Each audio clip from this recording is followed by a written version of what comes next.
And so I'll briefly introduce Christian Levett, who's here. It says up there what he does, all sorts of things. His first career was in finance, and he did pretty well. And he doesn't do that so much now because he's become a major art collector. And the structure of the evening is that Chris is going to present about the collection. And then when he's done that for about 10 minutes or so, the two of us will have a conversation about his life and times as an art collector. So over to you, Chris. Thank you, Simon. So thank you for inviting me here this evening to do this talk. It's an honor to speak at the British Institute, and thank you to everyone for taking the time to come. That's very kind of you. So I thought I'd start by telling you sort of a bit about the sort of background of the collection and what I personally do. I've been collecting art quite seriously now for about 28 years. I'm 53 years old, so since I was about 25. Although as a child I collected as well, so the sort of addiction and bug came back in my 20s. At this point, I thought I'd talk a little bit about my sort of boardship positions and then areas of sort of philanthropy and museums that I've loaned artworks to, and then get into sort of the collection itself a little bit. So there's over 2,000 artworks in the collection. In fact, at this point, there's nearly 2,500. The entire collection is online at the levettcollection.com, as you can see at the bottom. And if you apply for a password and you're in the arts in some way, then we will give you a password and you can enter and see the entire collection, all its provenance, all its details, where each piece was bought even, and everything about the history of the piece, its publications, its loans, etc., etc. So currently, I'm serving my second term on the board of the Ashmolean Museum in Oxford. I'm now on the last few months, the Exhibitions and Scientific Committee, the Palazzo Strozzi. So I'm involved with exhibitions that start at the Strozzi from about a year's time onwards. I'm also on the Arms and Armour Committee at the Met, which I've been on that now for about 10 years. I'm a former board member of the Hadrian's Wall Trust, which unfortunately was dissolved due to lack of government funding about 5 or 6 years ago. Otherwise, I would still be on the board of that, probably. I'm the owner of the Museum in France, which has warehoused for the last 12 years my collection of Roman, Greek, and Egyptian antiquities and classical artworks, which I'll talk a bit about in a minute, but there's a big change going on in the museum. We've actually just closed after 12 years for a refurbishment, and we're going to reopen next June as a museum of female arts, the first in Europe, in fact.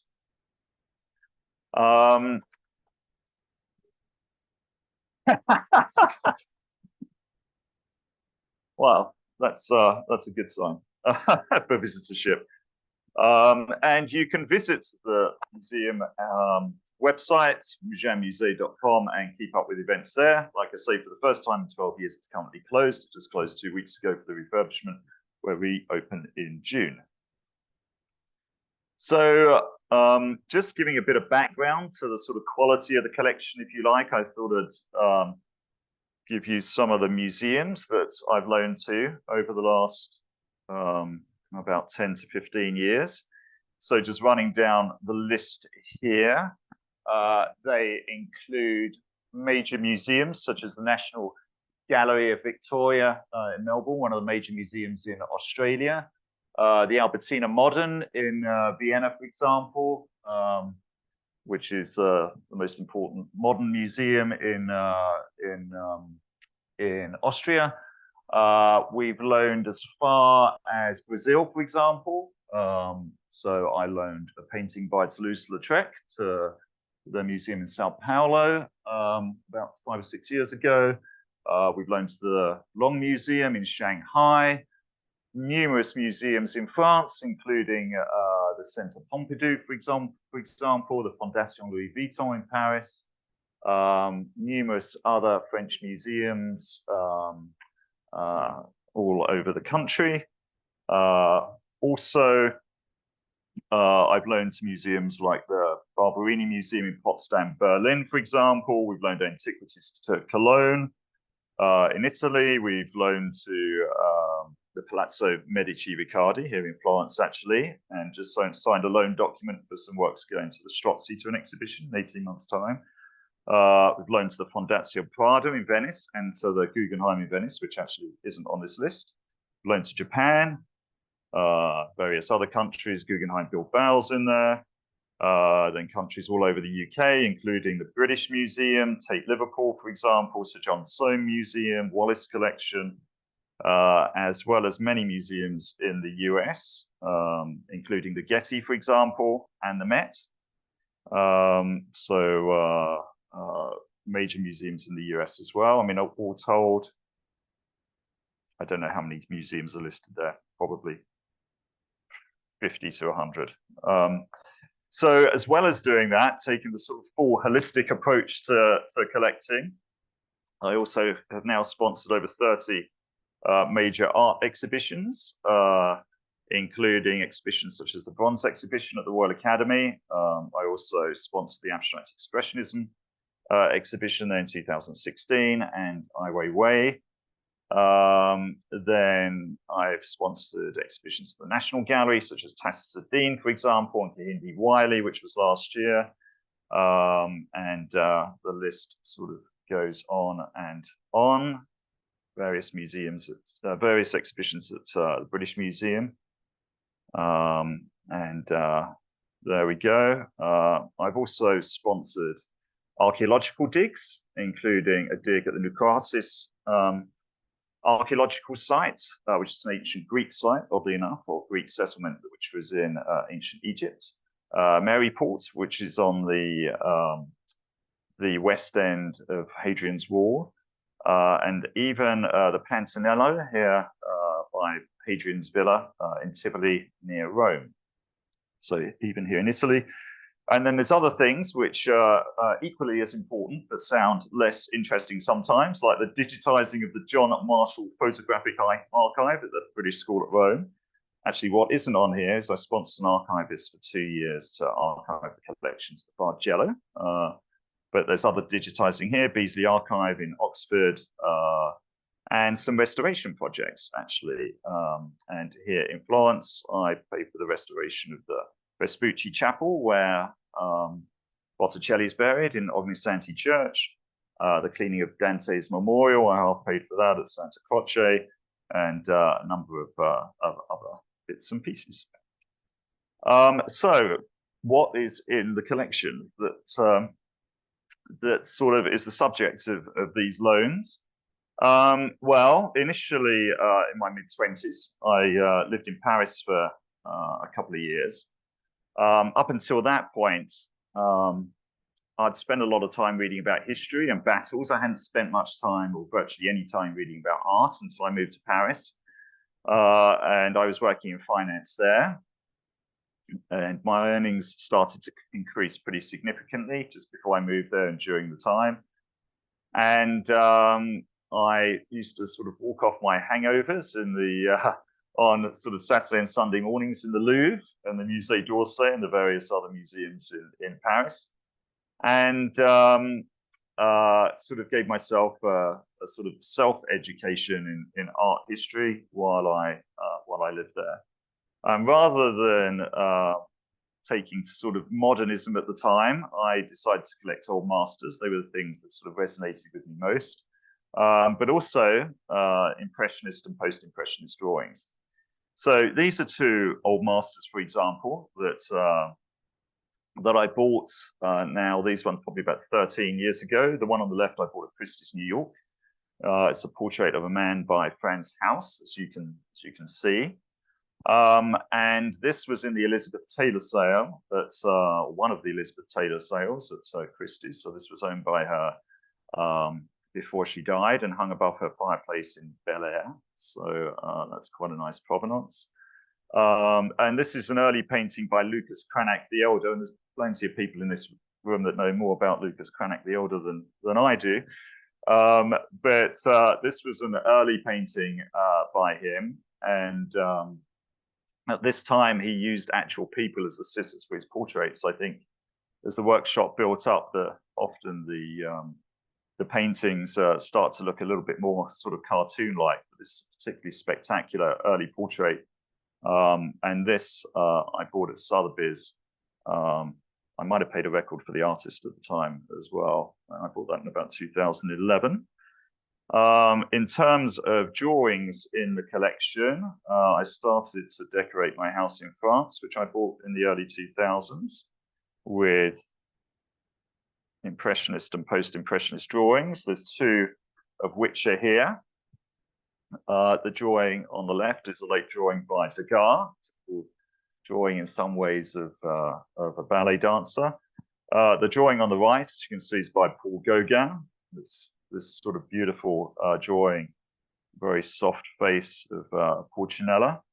And he's clearly sort of then decided to fill the gap that is left on the top right-hand side with a little self-portrait in a sort of fairly simplistic format.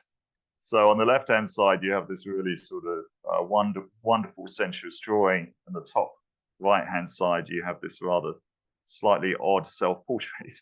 And so I thought that was quite interesting and quite fun. And I just loved the also the very sort of emotive look of the ballet dancer as well, and the look on her face, and the beautiful drawing of the back and the sort of the top of the tutu. So they both hang in my living room in my house in Mougins in the south of France. I then, at the turn of the 2000s, got into collecting antiquities. And so my collecting habits have sort of changed and chopped around over the years. They've not always been consistent in one specific thing, as actually many collectors do. So sometimes my tastes have changed and I've veered off in another direction. And sometimes I've also continued to collect what I was collecting before. And sometimes I've just sort of changed direction completely. So in the early 2000s, I sort of discovered the antiquities market, if you like. One year I was ticking off my sort of list of what Christie's and Bonhams and Sotheby's auction catalogs I would receive that year. And I'd always sort of skimmed over this box for sort of antiquity auctions, because I thought, well, antiquities could mean just about anything. And so I thought this year I would tick the box and see what turns up in an antiquity auction. And I was amazed that one could buy a Roman bust or an Egyptian cartonnage mask or a Greek battle helmet, for example. So I started looking into this. Initially, I was a little bit worried by provenance, not initially because I knew much about or anything about the sort of legalities of owning antiquities, but I was more concerned at the time about buying something that was original, because that's, as with buying any artwork, your number one concern is that the artwork is what it's supposed to be. With antiquities, as I learned as time went on, there's another layer of concern, which is where the piece actually came from originally. But anyway, I was lucky enough to apply some fairly strong provenance research techniques to building the collection.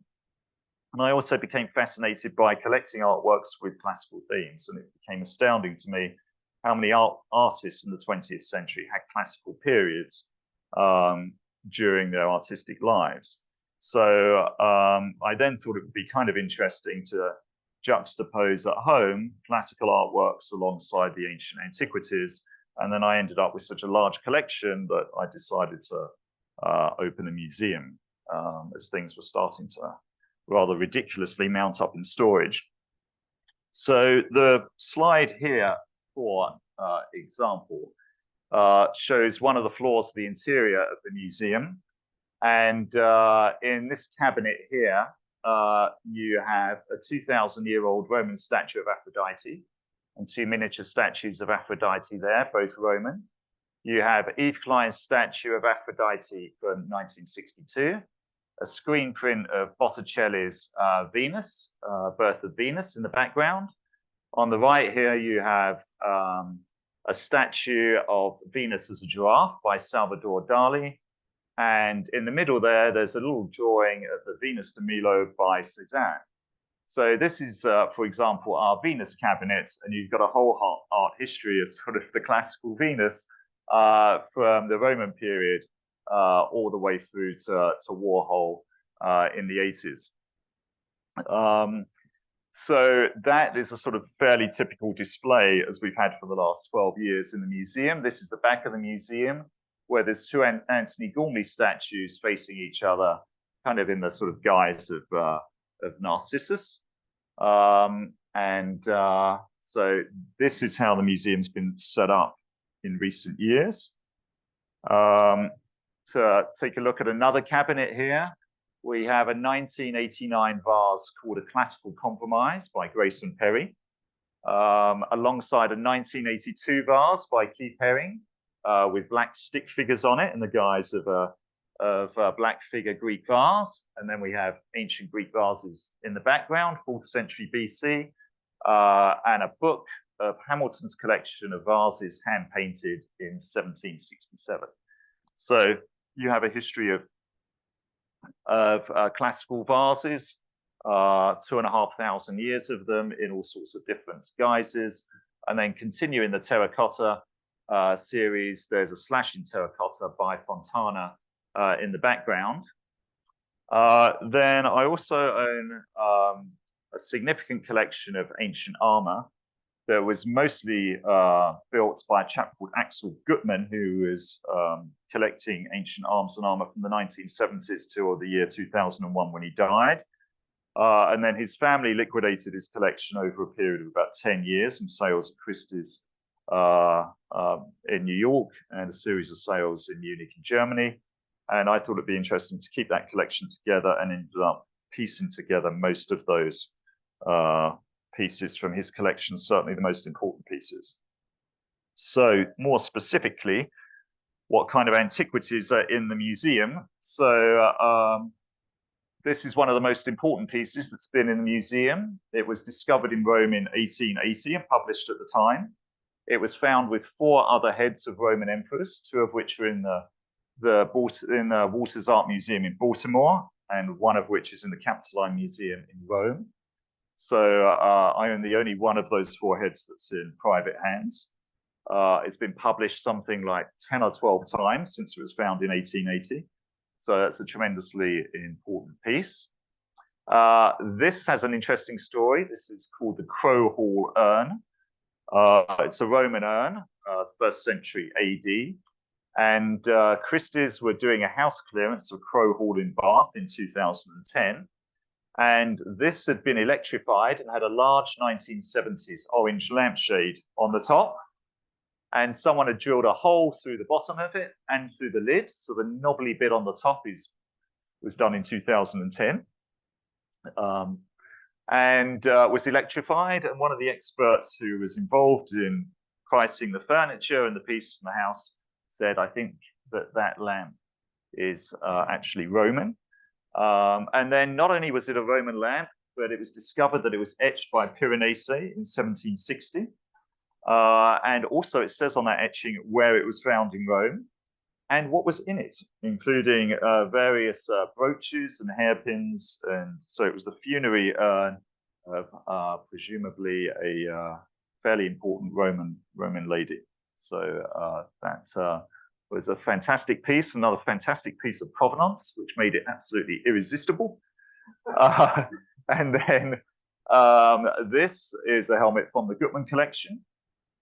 And it's a Roman Legionnaire's helmet, probably one of the finest ever found, maybe the finest. It's even inscribed with the soldier's name. It's known as the mouse helmet because here it has a little mouse embossed in it, so not particularly scary for a Roman legionary officer, and a little round Roman loaf of bread that presumably the mouse is after. So that might have been some kind of in-joke amongst the soldiers, who knows, and he embossed these things on his helmet. So another interesting piece. So having said that, over the last 10 years, I've veered off in a new direction, bearing in mind the museum opened 12 years ago. And over the last 8 to 10 years, I've been collecting mostly modern artworks. Two examples of this are here. This is Keith Haring's map of America. Since I've owned this to shows in Australia, Japan, and a show of Keith Haring at Tate Liverpool, and a show of Keith Haring at the Albertina in Vienna, which I've loaned to different works there over the years. So it's got all Keith Haring's typical iconography on it. So stickmen, and all these typical colors, which you maybe can't see quite so well on here, but bright yellow, bright red. Interestingly, we've got a Chinese dragon on the left and a Japanese dragon on the right, signifying the strength of Japan at the time and the rise of China, which is quite progressive for 1982 when this was done. It's got the nuclear sign over Texas, where they were testing nuclear projects near there at the time. It was obviously anti-nuclear. And the stickman here riding the spotty dolphin, his design here was that he wanted the dolphin to be spotty because he was worried about pollution of the seas. Again, quite progressive for 1982. So it's 3 meters wide. So when the Albertina did their Keith Haring show in about 2017, this was the lead piece on the front of the exhibition.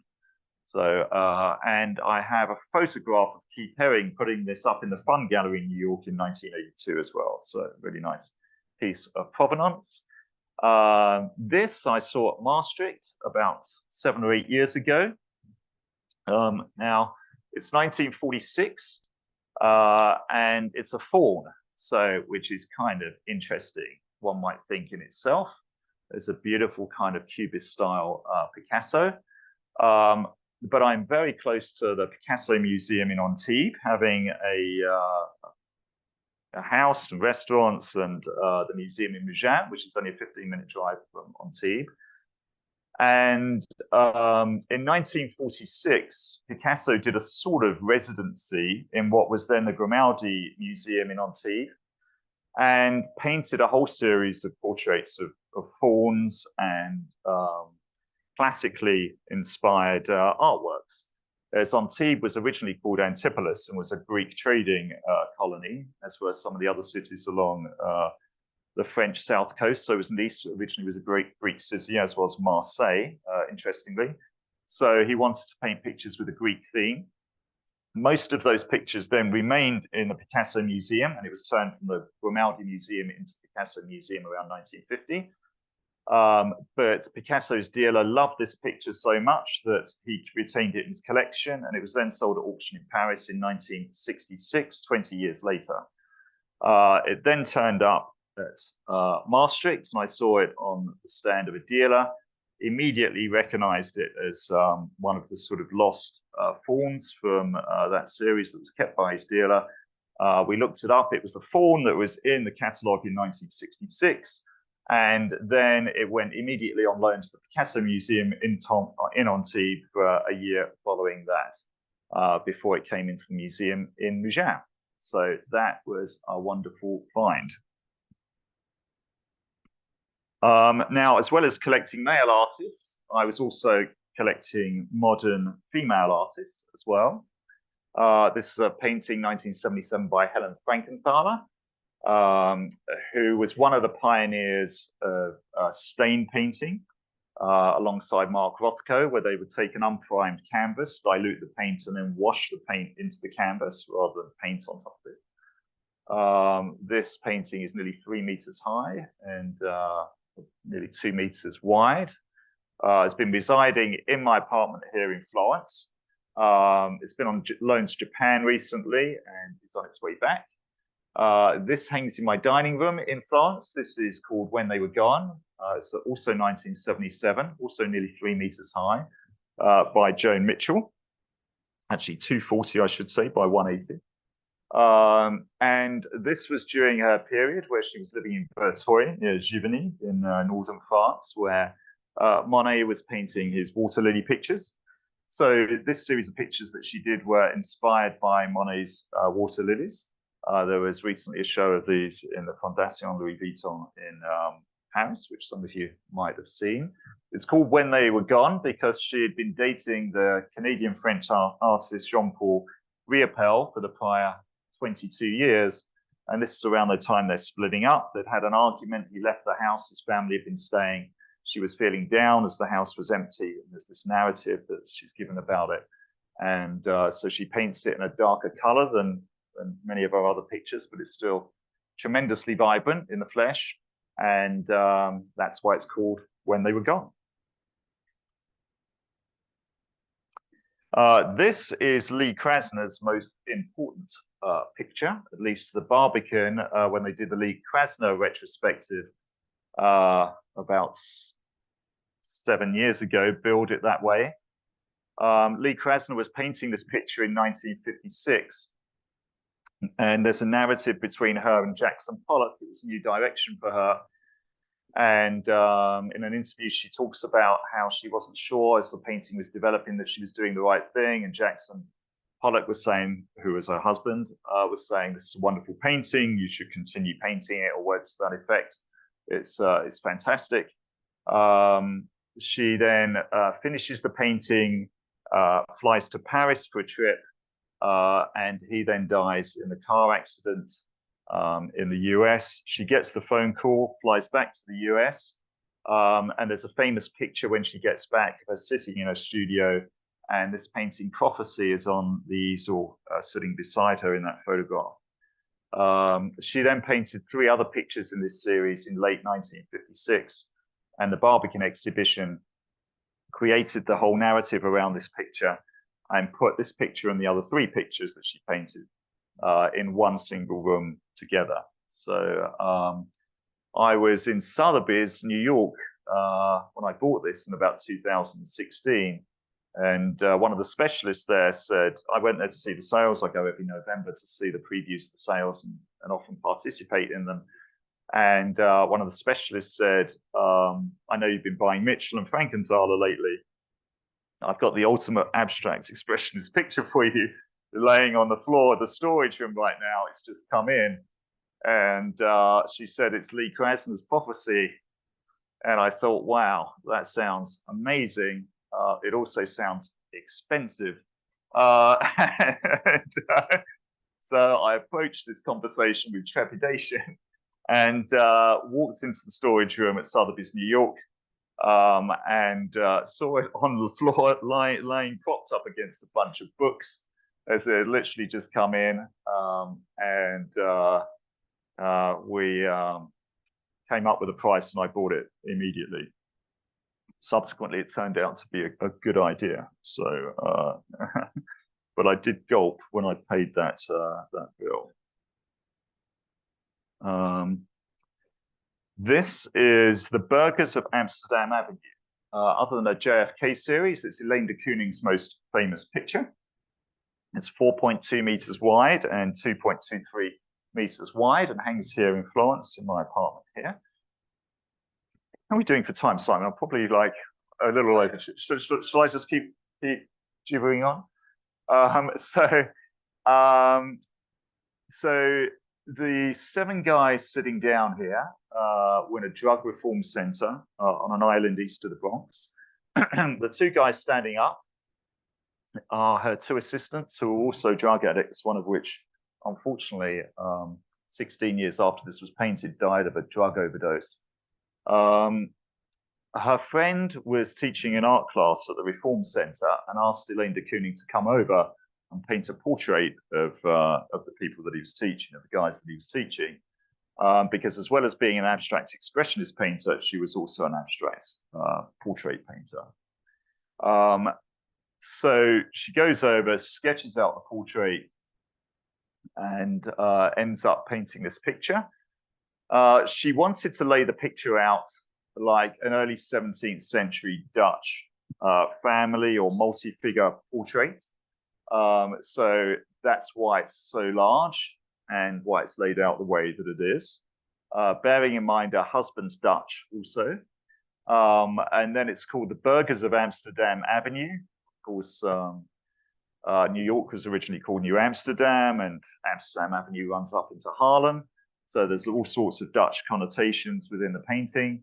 And then the Burghers of Calais, of course, is the famous Rodin sculpture, which shows the lords of Calais giving up Calais to the English after the 100 Years' War. So she appears to be calling these guys the lords of Amsterdam Avenue.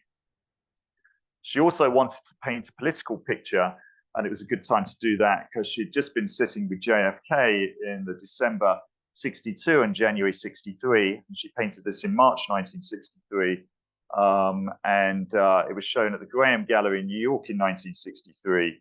So because she'd been sitting with JFK, she was in the news all the time. So it was a great opportunity to bring media attention to the plight of young people with drug addiction in New York in the early 60s. So it was sort of the perfect moment for that as well. So she used that to full effect. And this is it on the wall here in Florence. You can't really see it, but it's above a commode by Paolo Buffa, the Italian early 20th century designer. The vases are by Giacomo Zoffoli. They date to about 1760. And the little putti there, it dates to about 1780. I can't tell you who it's by. I can't remember. I should have remembered it, but anyway, I've forgotten. This also hangs here. This is by Grace Hartigan. I'll try and just wrap this up fairly quickly now. It's a painting called Two Women. It's painted in 1954. She was the top female painter in New York in the early 50s. In the show that this was in at the Tibor Denage Gallery in New York, which is a gallery that still exists in New York and still sells abstract expressionist paintings. In a show though in 1954, this was in that show, and the Whitney bought a picture in that show as well. And in a prior show at Tibor Denage in 1953, MoMA acquires a work of hers. The only other people that are selling to MoMA in the Whitney, I believe, at that time are Jackson Pollock and Robert Motherwell. So at this point, in terms of museum sales, she was even ahead of people like Mark Rothko and Willem de Kooning. So, and there's a great book called the Grace Hartigan Journals, which you can buy on Amazon for literally $20, where she writes a daily journal from 1951 to 1955, where she describes all the paintings she's painting, her nights out, who she's seeing, who she's hanging out with, how her gallery shows are going, who's buying the pictures. So it's a really, really unbelievable read of her exact diaries from 1951 to 1955. And even though Pollock started drip painting in 1946, the abstract expressionist movement was really launched in 1951 with a show called the 9th Street Exhibition, which was Leo Castelli's first show in New York. This is an interesting picture. It's by Howardina Pindell. She's an African-American artist, one of the major African-American female artists of the 20th century. She was the first African-American female curator of a major US museum, and she was a curator at MoMA from 1967 to 1977 in the prints and drawings department. And this is a 1971 work by her, which she described in a Victoria Miro video as her favorite painting. So that's a good picture. This is by Tracy Emin. This hangs in my bedroom here in Florence. Another interesting provenance. This was owned by George Michael. And after George Michael died, he had a huge British art collection. And in the evening sale at Christie's, it was all sold at Christie's, in a day sale and an evening sale, I bought the 2 Tracy Emins and the 2 Sarah Lucases that belonged to him. This one, Drunk to the Bottom of My Soul. It comes from Tracy Emin's famous blanket series, where she made something like 20 blankets at the turn of the 2000s. This is 2002. Again, it's got pretty good scale, 2 meters high by 160 wide. So I thought it was an incredible piece with incredible provenance. You have one of the most provocative artists of the, let's say, the last 30 or 40 years, in the form of Tracy Emin, and it was owned by one of the most provocative musical artists of the last, let's say, 40 years in the form of George Michael. So I thought the provenance of this piece and the subject matter of it was really was really knockout and extraordinary. So what do these pieces look like when they're in situ? So this is my landing here in Florence. So this is the 1992 waterfall picture by Pat Steer. This is actually over 3 meters high. My ceilings from here up into the domes are 7.5 meters. There's drawings here by Lee Krasner. On the opposite side of this wall, as you walk through into the bedroom, there's a Tracy Emin tapestry.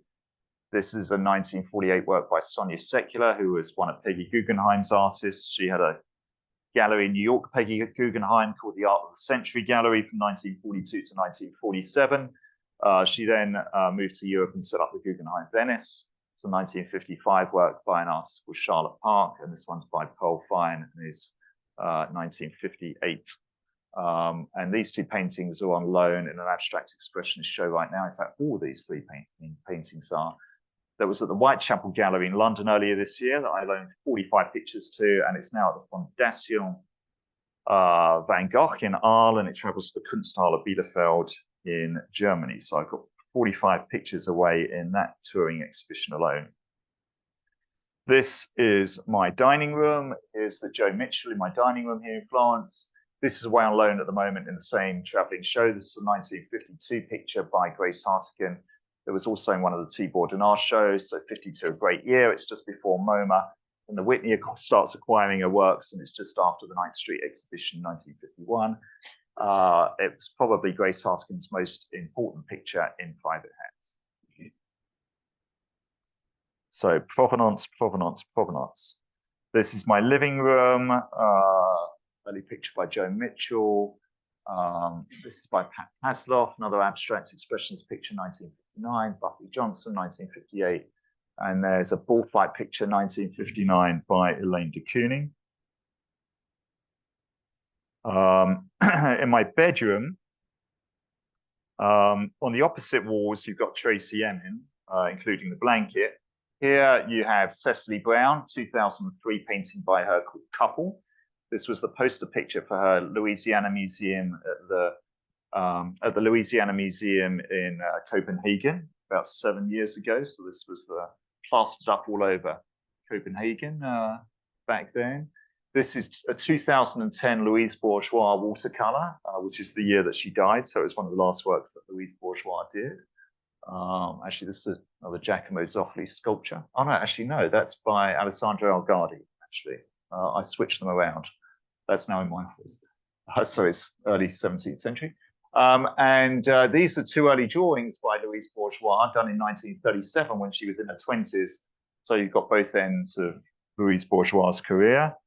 And two final pictures. So what does my house in France look like? So this is one corner of the living room, 1920s watercolor by Kees van Dongen, drawing by Dorin, 1940s Francis Picabia abstract, and a beautiful, though you can't really see it there, 1940 drawing of a lady by Matisse.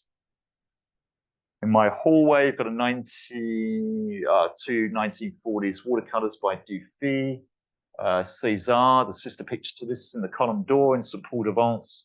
It's a 1970 Christo. Here, Armand, another School of Nice artists like César.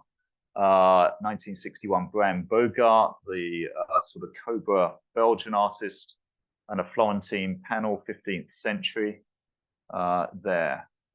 And so that's what the house in France looks like in terms of living with the pieces. Et voilà. Finito. Thank you very much. So, we'll ask Sarah to change the lights. I don't know where Sarah is. And Chris, come and join me on stage. Here she comes, picks up the lights. And so, well, thanks, Chris. I asked for 10 minutes. I'm not sure how long that was. But no, it doesn't matter. It was fascinating. It was really a beautiful insight to your collection, and also taking us into your two homes to see them in situ. So what happens now is we're sort of doing the Michael Parkinson moment, or the Johnny Carson or whatever. I'm going to ask Chris a few questions, talking a little bit about his. Is that better if I do that? Yes. So I said, I'm just going to ask Chris a few questions about his life and his collecting. And fairly early on, if people want to join in, just put up your hand and I'll bring you the microphone. You need the microphone so the people who are on Zoom can hear what's going on. So really, just to get started, Chris, tell us a little bit about your early life and what planted the seeds that to get you interested in collecting and art. Yeah, well, I didn't sort of grow up in a wealthy family. We didn't have any art or anything valuable at home. But my parents were always interested in history. So on family holidays in the UK, we would often visit things like the sort of local castles, local cathedrals, or we'd go into London. I grew up in Essex and go to museums like the British Museum, for example. So they liked visiting historical sites or museums with historical objects in them. But we would have never gone to the National Gallery, for example. I mean, they had a basic art knowledge. They weren't devoid of an art knowledge, but it wasn't really something they were interested in. They liked historical sites, battlefields, Roman villas, this kind of thing. So I think I mentioned this in one interview before. I mean, on one visit, on one family holiday to Scarborough, we visited. We went to York, so we visited York Minster, we visited the York Castle Museum and the York Railway Museum. On that same trip, we visited Ripon Cathedral and Beverley Minster. So, and then we have family that lived in County Durham. My mother was from London, but my father was from the north. So we systematically visited all the castles in County Durham, and there's a lot of castles in County Durham and Northumberland, a lot of them. And of course, Durham Cathedral, one of the most important cathedrals in Norman cathedrals in Europe, was a regular visit. And then there was a railway museum in Darlington, this kind of thing. So yeah, so I sort of grew up with this fascination in history, particularly medieval history, given castles, cathedrals, etc., etc. But I was interested in reading about battles. I'd actually collected coins and First and Second World War campaign medals as a child because they were cheap and easy to collect. And we had a sort of box of medals in the house going back to the Boer War, of various campaigns that sort of just soldiers in my family have been involved in. My father had been a soldier for 11 years in the Coldstream Guards and he'd fought in Malaya after the war. And so there was a constant sort of theme of talking about war in the house. My mother had lived in London throughout the war. She was 6 when it started and 12 when it finished and was never evacuated. So she talks about the bombs constantly. But we didn't really talk about art. So when I turned up in Paris and lived a 20-minute walk from the Louvre and, not so far from the Musée d'Orsay, I thought to myself, okay, the Louvre is full of great historical objects, but it's also full of great artwork. So let's start checking out things like Da Vinci and Rembrandt and take it from there. And then I sort of became obsessed with reading about art in my spare time and visiting museums at the weekends. So it was both fun and, if I had a date, I would take them to the to see, to the museum. We'd go out for lunch and this kind of thing, which was generally quite a popular approach. So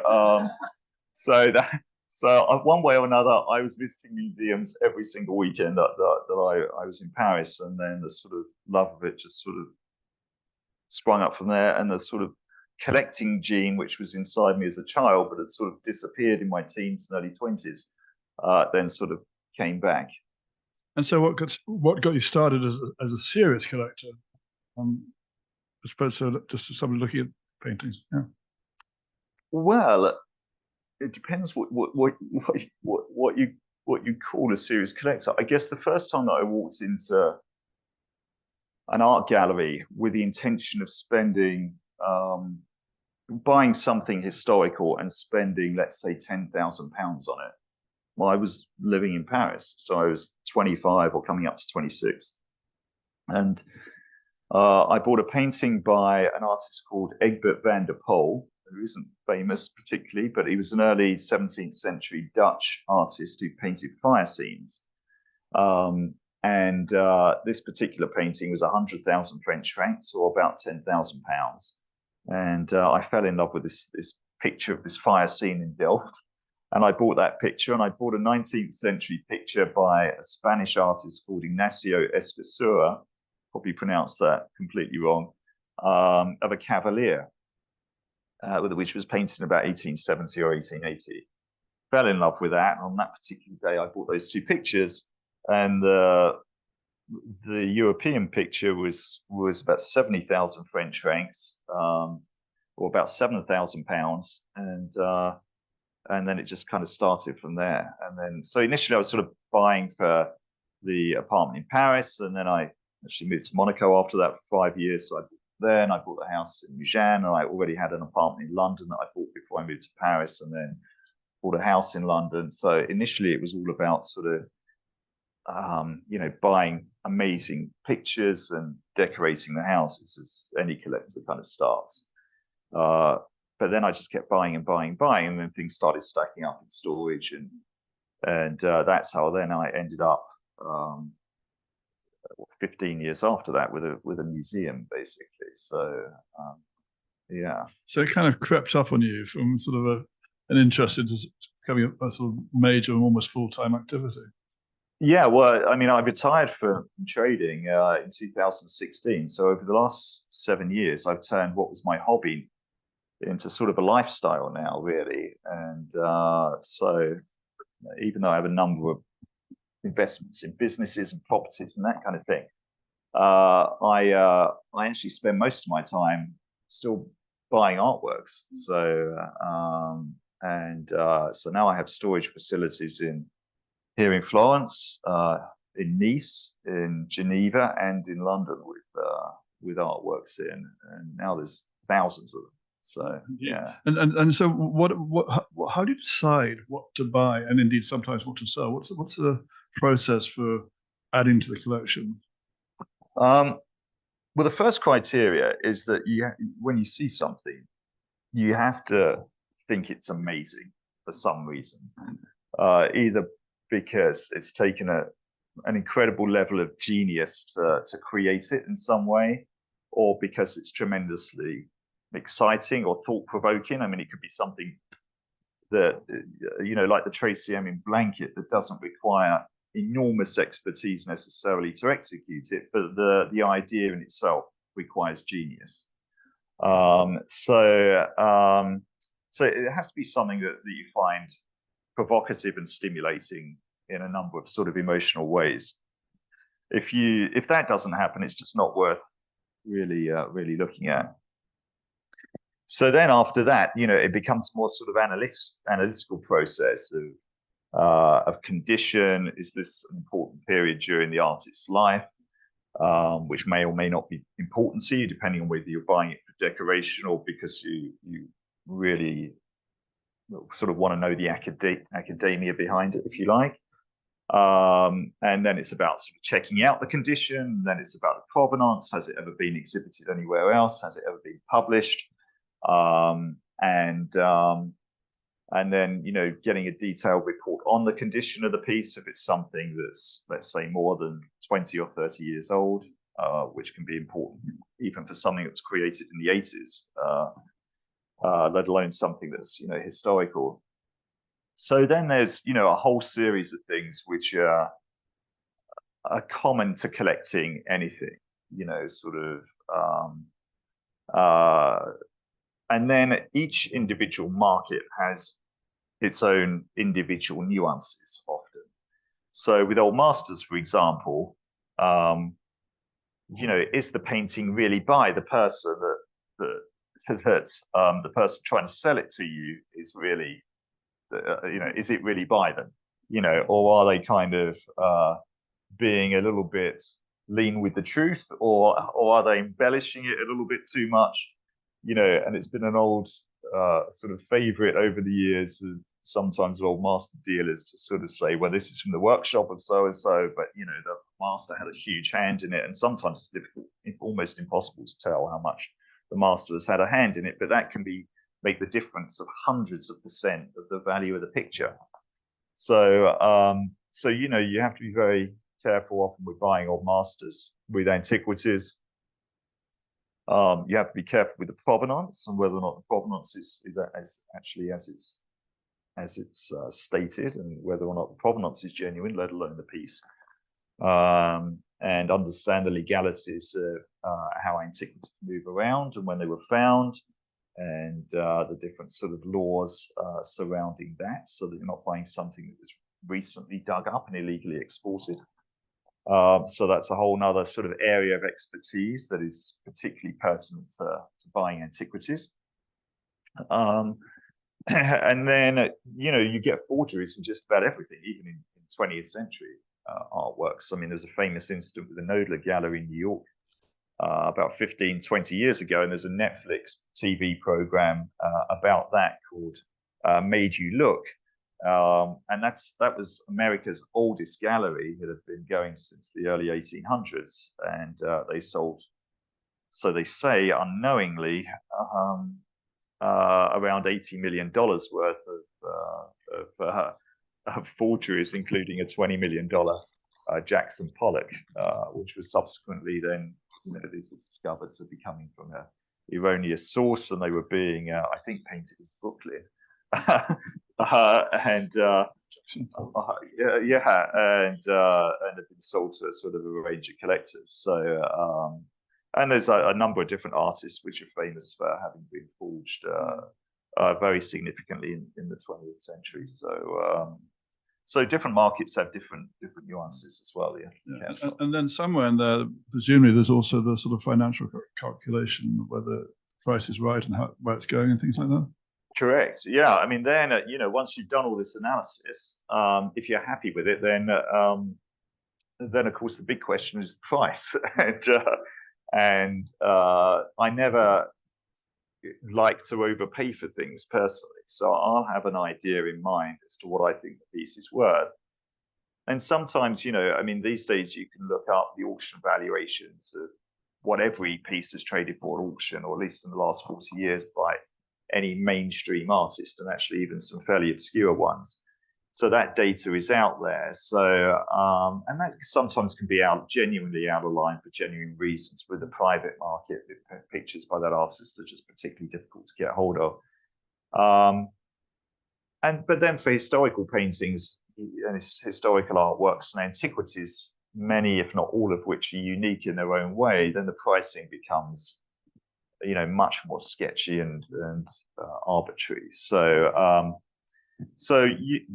my advice would be always buy the best thing that you can buy for the amount of money that you can afford to spend.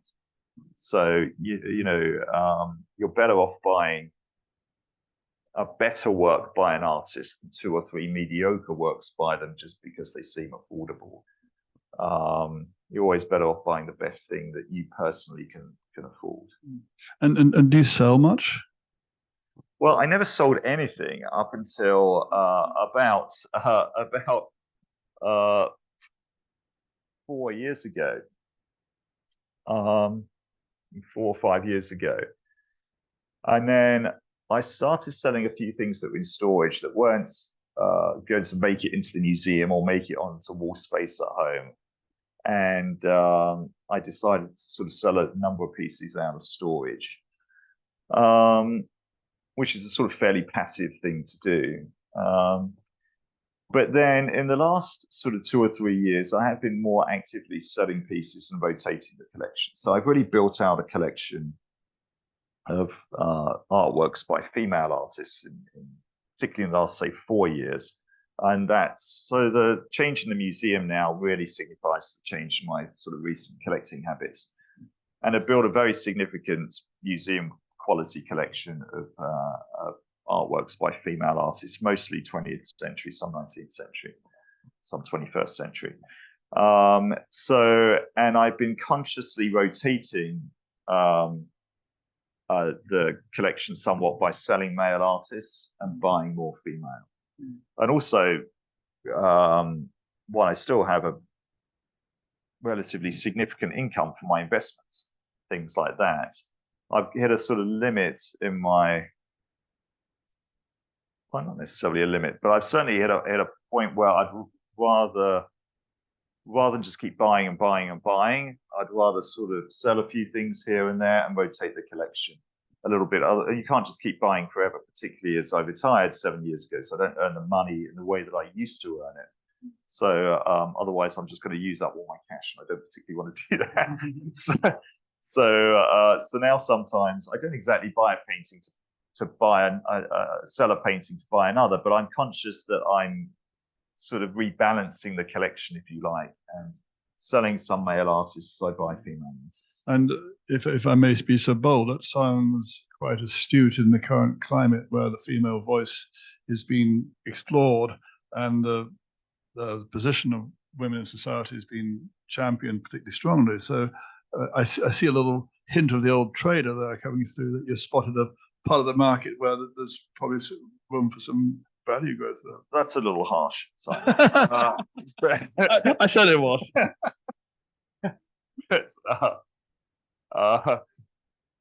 You asked me something else. All right. No, but you start by really liking the work. No, I'll answer that. Honestly, Okay. I'll answer it. That was not that wasn't the first time. No, I'm joking. Totally joking. So, I am conscious of the fact that women artists generally are going up in value. Yeah. So, and when you have a collection that's as wide and valuable as mine, one does have to be conscious that hopefully it's at the very least holding its value. Because if you're not careful in the art market, you can spend a lot of money very quickly on things which will perennially go down in value. So I'd rather personally not do that. So I'm very conscious of buying artworks that are fantastic artworks by the artist, or fantastic, if they're antiquities, pieces in their own right, with excellent provenance. And then very actively lending them all the time to continue to build provenance. So that means that I have to buy pieces which are museum loanable and of that kind of quality. And then inherently, if you're buying things of great quality, of great provenance, they're likely to be things that other people will want, should they come up for sale. So then, whether they're artworks by male artists or female artists, hopefully they will at the very least hold their value. And definitely in the area of female artists, there is momentum for them to go higher because they've been underbought in the past. So yeah, from a sort of investment perspective, the idea of buying artworks by female artists is clearly an attractive one. Yeah. Having said that, I'm not buying them to sell them. The female art collection I'm trying to build and continue to build, which is also the reason why I'm selling male artists collection. I really want to sort of pass on to the children, and then it's up to them how they plan with it over time. You can never predict what your children are going to do. Although my eldest son, who's 23 now, has just started working in the art market and is doing 4 months at Levy Galby in London and goes in January. So he is very art focused. So he's coming into that world. Yeah, he's already in it. So, and already trades artworks on the side, or he was until he started working. And if I understand it rightly, I mean, you're focusing strongly into this important collection of a modern female artists, and you're also very generous in your relationship, we saw at the beginning, with the whole range of museums all over the world, and so that you're putting this collection to work and it's traveling. All right.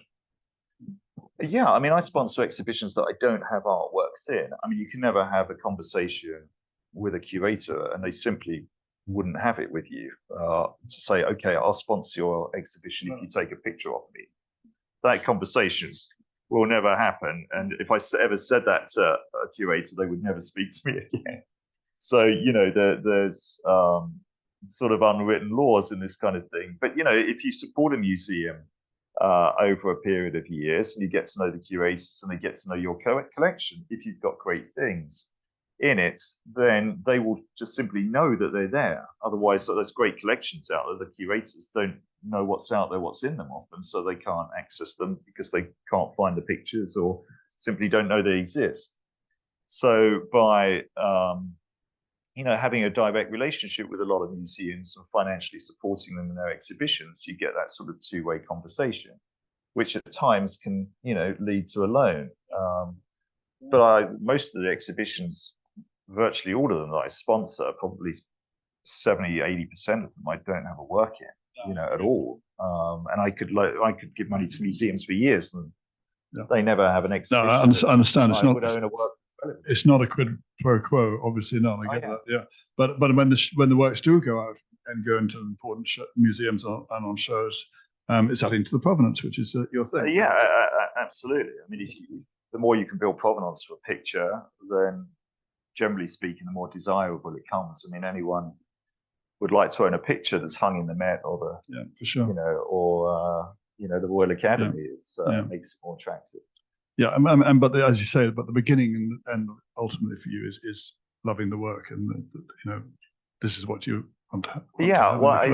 I think this sometimes people say to me, "Will you ever buy an artwork just because you think it's going to go up in value?" And the answer to that is always a straight no. You have to fall in love with the artwork, because if you don't, then probably no one else will either. Or you know, there's certainly not a series of people which then would want to buy it or compete for it at auction. So it has to be something about it that is incredibly inspiring. Otherwise, if it's not inspiring to you, it probably won't inspire anybody else, and no one else will want to buy it. So it's got the first criteria is it's got to be something that you find amazing. Otherwise, it won't go up in value anyway. So you can never buy something just to try and make money off it. So it's got to be something incredible, and then hopefully you're buying something that will hold its value or go up. Yeah, that's great. I'm going to let people come in a moment. I know Gail wants to make a comment or ask a question, but I just wanted to go one last thing, which isn't the script, which is you moved to Florence, I think, 4 or 5 years ago now, and how's it going? What brought you to Florence in the first place, and how are you finding yourself here? Well, I think Florence. I mean, I could live here forever. It's really an incredible city. I mean, I decided to sort of move back to the Mediterranean, having lived in the south of France and spent so much time in the south of France over the last sort of 25 years. And I've had my house in Mougins now for 17 years, and you know, lived in Monaco for 5 years before that. My oldest son was actually born in Monaco. But Italy became, to be honest, a fairly tax-friendly option in the last sort of 6 years. And I've always loved Italy. I've been to Florence many times before, both to visit museums, and a number of friends have been married here. And it's a city that I just found myself regularly kind of coming in and out of. Actually, in my first marriage, we used to holiday quite regularly in Forte de Marmi as well, so I knew the coast a little bit. And but of course, there's many historical cities in Italy, but I quite like the idea of Florence because you walk everywhere in Florence. So it's small, but it's not so small that it's villagey. You know, it's a town, and you know, you've got your own privacy here, but at the same time, it's, you know, you walk everywhere and see your friends in the street and this kind of thing, and it's a really amazing community of international people.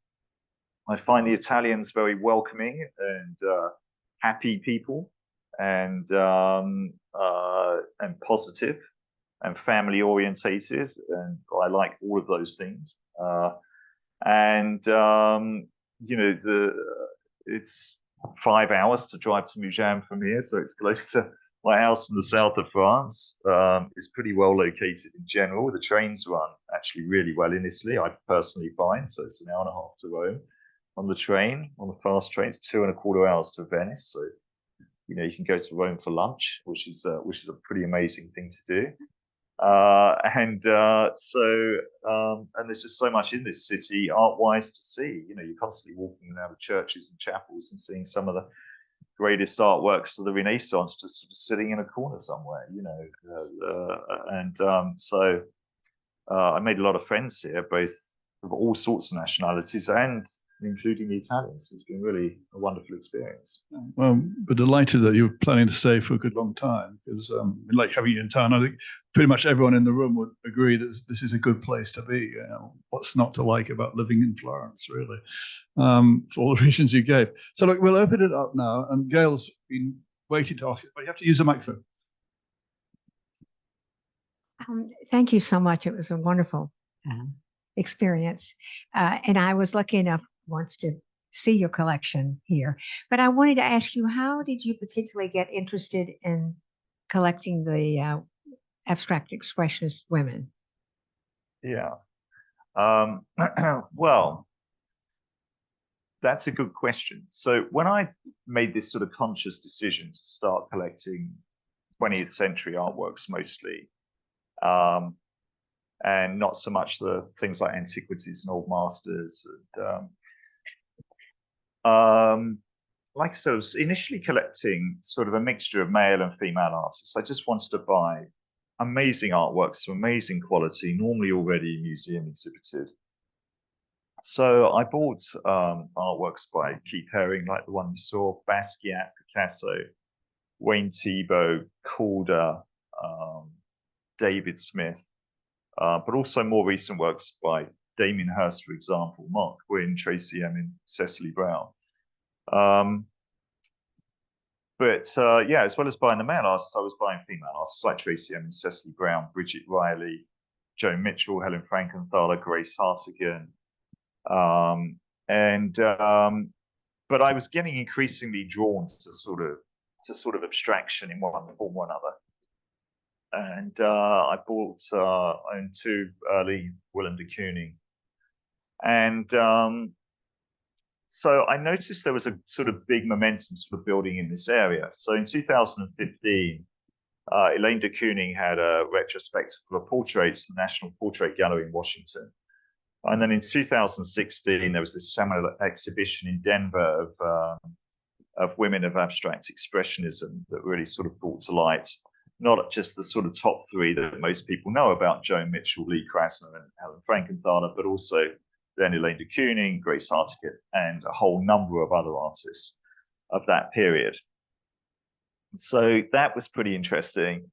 And then the year after that, the book came out, Ninth Street Women, which pre-sold out twice on Amazon by Mary Gabriel, which basically told the life stories of the top five, if you want to use that term, women painters in New York in the 1950s during the height of the abstract expressionist period, which is a period that you would normally associate with Jackson Pollock, Mark Rothko, Franz Klein, Robert Motherwell, early Philip Guston, etc. So I then started looking around sort of the market and thinking to myself, well, what is the... Luckily, I'd already bought Mitchell and Frankenthaler quite early. I thought, what's the price point of some of these other artists? And, what's their kind of sort of provenance? Are there pictures that were shown in the major galleries of the 50s, were they published at the time? Were they selling to museums? Were they having shows in museums? And the answer to that, with artists like Dorothy Denner, who was a sculptor, without mentioning the fact that they were the wives of so-and-so, but to give you some context, she was David Smith's first wife. And then Pat Pasloff, who was married to Milton Resnick, another abstract expressionist. But I mean, Dorothy Denner, for example, had a retrospective at the Jewish Museum in New York in 1965, a retrospective at the Cleveland Museum of Art in 1993. I mean, pretty major museums completely sort of disappeared. And then actually a book was written in 1970 called The Triumph of American Painting, by a major author of abstract expressionism at the time, and it talks about the abstract expressionist period. And in that book, there must be 100, 150 plates of pictures in that book. There isn't one by a female artist, not even Krasner, Mitchell, Hartigan, who had already sold to MoMA in the Whitney in the 50s. And numerous sort of art history books that were written in the late 20th century didn't include barely a single woman in them. So when people say, why did the women sort of disappear? They just seem to be written out of art history in the late 20th century for reasons that are unknown to me. So the price point then was not only availability of works, but they were available at prices that were affordable to me. The best works by them, works that have been shown at Betty Parsons Gallery in the 50s, Peggy Guggenheim's gallery in the 40s, that have been shown at MoMA in the 50s, been shown at Guggenheim in the 60s, have been in these various retrospectives over the decades. And instead of pricing at 20 to 200 million, they're pricing at 50,000, 50,000 to like a million. So you're talking about things that are sometimes trading between 1/10 and 1/100th of the price of the male artists. So at that point, notwithstanding Simon's question about investment, what I could do was build a collection quite quickly of 100 to 150 pictures of the greatest works of the period by the female artists at prices that were affordable to me personally.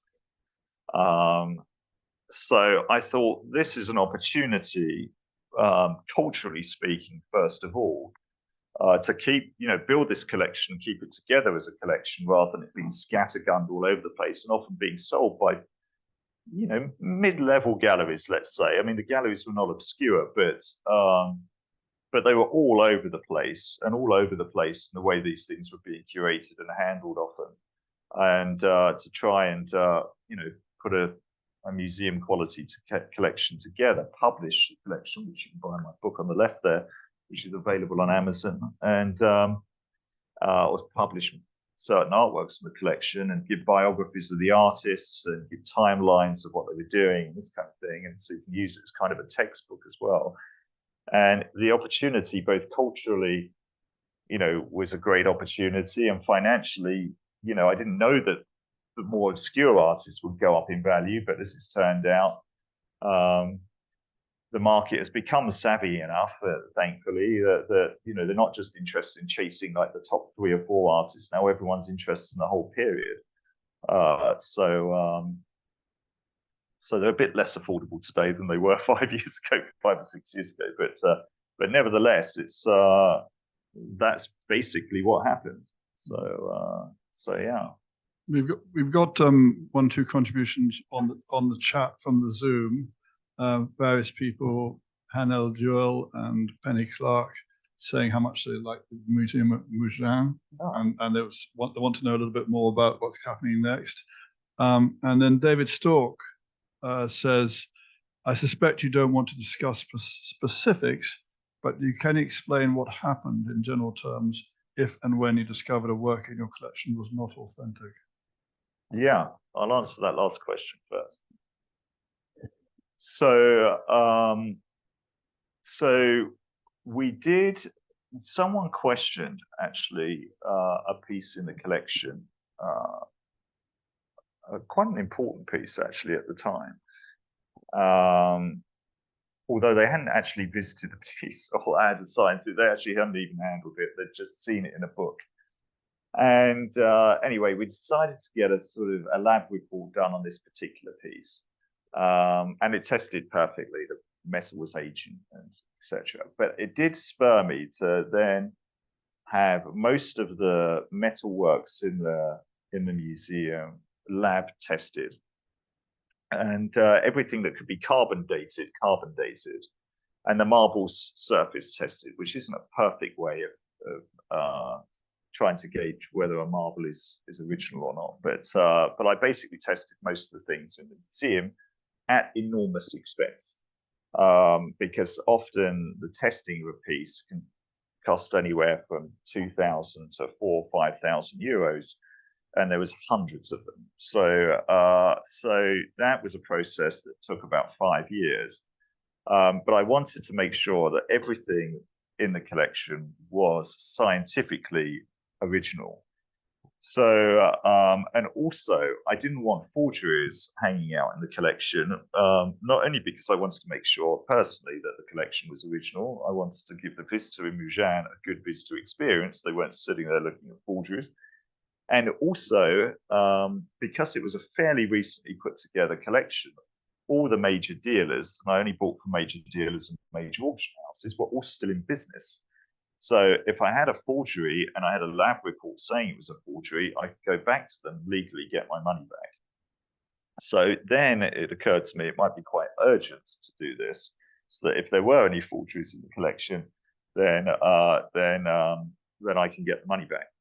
So to not do that would be stupid culturally and financially sane. So I decided that the right thing to do culturally and financially was to go and get everything tested, which I did. And out of about 800 objects that are antiquities in the collection, 700 or 800, we found something like 15 to 20 forgeries.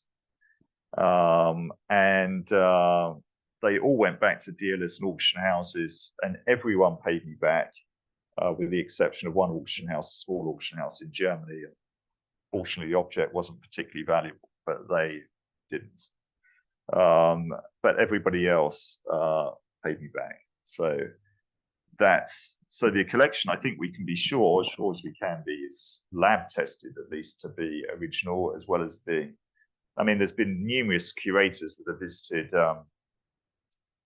the museum over the last 12 years, and we've loaned hundreds of objects to different museums. So, because sometimes, when you've seen the list of museums, I mean, sometimes the antiquities will loan 20 pieces to a single show. It's the Roman Museum in Arles. They did a Roman military show, and we loaned like 25 pieces to that show alone. So many of the pieces have been in front of great, curators and archaeologists and that kind of thing. So not only have they been lab tested, they've been seen by the right people as well. So the collection couldn't be really more authentic in that regard. So yeah, I mean, if there's a forgery in the collection, I want to know about it. I want to get the money back. That's basically my line. I don't want to sit there kind of denying it and say, oh, it's definitely original. Everyone can bugger off. I know it's original. That's sort of ridiculous. Like, I want to figure it out personally. With regard to what's coming next in Mougins, yeah. So we closed 2 weeks ago. We reopen hopefully in June if the builders are on time, as a new museum of artworks only by female artists, from female impressionism through to the 21st century. And it's going to be an interesting change in the museum, because there's 4 floors of galleries, but the museum's going to feel a lot bigger, because instead of being filled with dozens of huge glass sort of showcases, all of that, of course, is being taken out. So you're going to have wider galleries, longer galleries of lighter walls and lighter floors. So it will feel much bigger than it did before, which is going to be sort of an interesting transformation apart from the contents of the museum. And it will be the first museum showing major artworks in Europe exclusively by female artists. So there's a museum in Germany which is exclusively based on a sort of social history of women in the arts. And there's a museum in Cambridge which exclusively shows female artworks. But this is a museum which will show some of the greatest artworks by female artists of the 19th and 20th and 21st century. So this would be the first one in Europe showing major artworks of yeah. Are you rebranding, renaming it? Yes, it's going to be called Femme, which is a pun, of course, on the French word for woman, and it's going to be basically the what was the acronym we used? The Femme Artiste or Mougins Musée, the Mougins Musée. So yeah. I've got to make that roll off the tongue a bit better. We only renamed it about 4 weeks ago. So, working on it, fine. We're going to have to wind up quite soon, but I've got at least 2 more questions, so you're going to have to make your answers shorter. Yeah, no, I'll answer. And just Hi. for those that are still awake. I'm just really curious what will happen with the antique collection.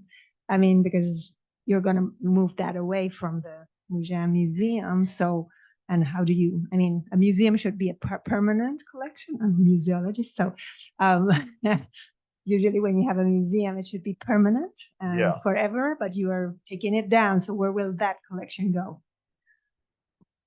Yes. So the part of that collection I'm going to keep.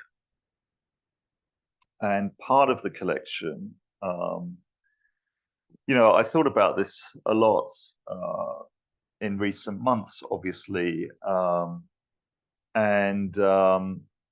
I thought about just continuing to loan the pieces from storage, but that isn't really a very efficient way of doing it. And, you know, many of these pieces, as you've seen, you know, are world-class pieces with world-class provenances and have been loaned to other major museums. I even loaned to the Troy exhibition in the British Museum because I've got a head of Odysseus, which is one of the only known heads of what we think, or a Romanized idea of what Odysseus would have looked like, that's known at all. And they borrowed that from me, and it has an 18th century provenance documented back to around, you know, the Grand Tour in about 1760 or 1770. You can't really pick pieces like that in storage. So,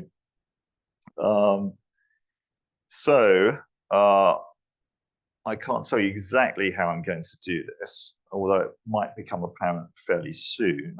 But I've decided to sell the more major items of the collection. Yeah.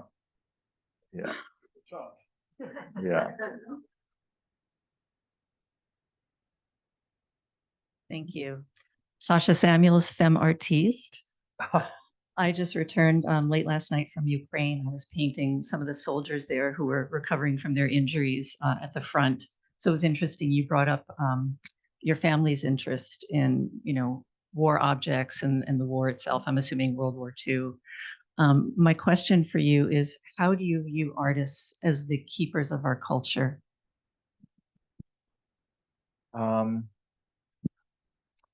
think artists are the creators, I guess, of our culture, rather than maybe they're the custodians of it as well, I suppose, keepers of it. So,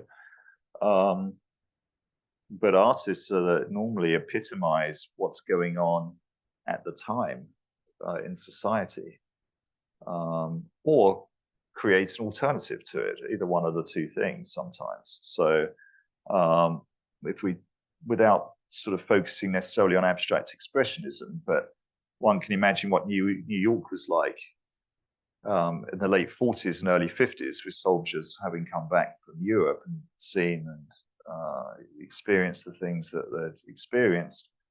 And all of a sudden, and some of these abstract expressionists, including Milton Resnick and Philip Guston, had fought in the war, and were creating these rather beautiful abstract paintings. And yet, just a few years earlier, you know, they've been fighting in France and Italy and Germany. It's a pretty extraordinary change of events, you know, so in their personal lives. So, so I guess for them, you would have to ask them at the time, but there must have been a level of escapism there. But at the same time, if you look at Renaissance paintings, of course, they're very much telling us about the culture of the period and the what was required of them in the period, as it were. So, and then, you know, artworks, it's become harder in the contemporary period, or not harder, you still have genius painters in the contemporary period, like Cecily Brown, like Jenny Saville, for example.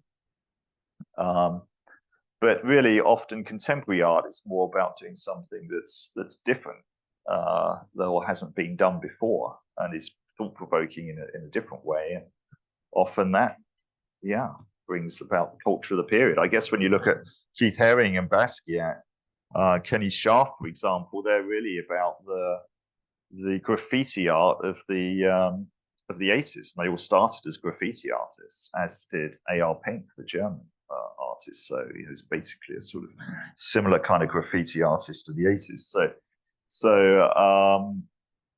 So yeah, I guess culture overlaps. I get, when you buy a Basquiat, at the time he was the keeper of the culture, as well as the creator, and we all keep his legacy going, I suppose. Okay, I think we're going to have to wrap it up now because time has flown by. It's been really interesting. We're going to go those in the room. Sorry, Zoomers, we still can't do it remotely, but for those in the room, there's wine available in the other room from our seasoned wine partners, Castiglione del Bosco, and tonight we're drinking some of their Brunello di Montalcino. So seriously good wine tonight in the other room. So don't stampede. There's enough to go around, but I just really wanted to finish by thanking Chris very much indeed for your time, and also floating an idea with you, which is maybe sometime during the winter we could organise a little visit to the Palazzo with people from this community. Yeah, to have a look at the collection. Yeah, well, we've done one before. We've done various ones, but some more open for people who'd like to participate. Great. Yeah, shall we do that? Yeah, okay. So we do that. All right.